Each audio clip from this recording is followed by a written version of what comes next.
Oui, merci Monsieur le Président.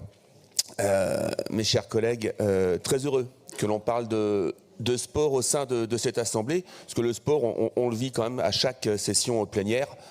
On l'a même vu hier lors de la convention TER, où on a vu une belle passe d'armes, et où on a vu que le tactique l'a emporté sur le technique. Et effectivement, comme ça a été dit depuis hier, bravo à toutes ces équipes de notre territoire, de notre belle région, pour les résultats obtenus dernièrement, effectivement, l'And Basket, mais effectivement La Rochelle, vainqueur de la Coupe d'Europe et aujourd'hui en finale. Bravo également à notre vice-président Philippe Lafrique, qui a été conforté le week-end dernier dans son poste au comité exécutif de la 3F, avec l'élection de Philippe Diallo à sa tête. Un grand merci aux services qui ont fait un très très bon travail sur cette délibération, sur ce nouveau règlement d'intervention, règlement que nous voterons favorablement, bien évidemment. Travail très important, un règlement d'intervention qui est très clair, qui est sans ambiguïté et qui repose donc sur ces 4 piliers qui vous ont été présentés. Je ne reviendrai pas là-dessus. Et puis c'est un règlement d'intervention qui, j'en suis heureux, a le mérite de ne pas opposer le sport pour tous au sport de haut niveau, au sport professionnel. En commission, j'avais par contre émis un petit regret quant à le critère d'inéligibilité des compétitions pour tout ce qui est les catégories inférieures au U17, au moins de 17 ans. Et je pensais notamment à une compétition qui se déroule au Krebs de Poitiers, qui est cet équipement magnifique dans lequel la région a énormément investi. Cette compétition réservée aux jeunes filles de moins de 14 ans, la Winter Cup, compétition internationale.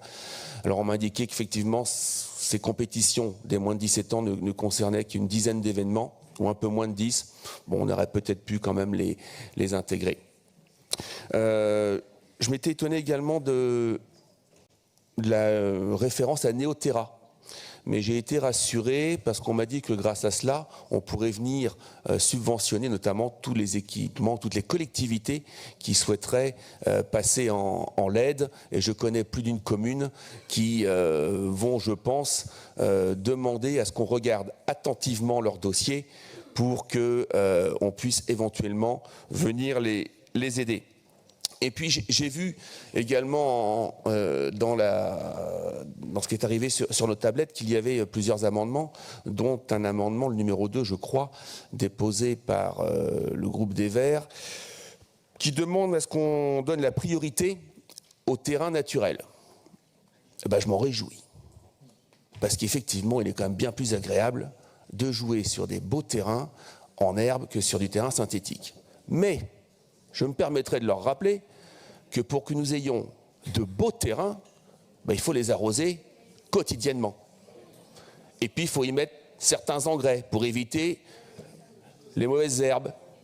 Donc là, j'avoue que j'étais un petit peu perturbé, je ne comprenais pas trop. Et puis, lorsque nous avons parlé hier de la convention TER, j'ai entendu ce que le vice-président Renaud Lagrave a émis comme idée. C'est de faire des études tarifaires pour les clubs amateurs. C'est une simple idée, c'est ce qu'il a dit. Et là aussi, je m'en réjouis parce qu'effectivement, il y a de moins en moins de bénévoles dans les clubs amateurs. Et peut-être qu'on en parlera sur la délibération qui va venir un petit peu après sur la vie associative. Et monsieur le vice-président, effectivement, si votre idée de faire des tarifs pour les clubs amateurs, des tarifs réduits pour qu'ils puissent se déplacer, il faudra aussi penser à demander à la SNCF qu'ils mettent des trains qui roulent la nuit. Parce que les compétitions, elles se terminent à 22h30. Donc, mais essayons, tentons, on ne sait jamais. Donc voilà. Mais en tout cas, renouveler effectivement notre position qui sera bien évidemment de voter pour ce règlement d'intervention en espérant que le budget, comme j'avais pu le dire précédemment dans une tribune, le budget sport de la région Nouvelle-Aquitaine puisse considérablement augmenter parce que ça a été dit, nous avons des pépites dans la région qui méritent d'être aidées. Je vous remercie.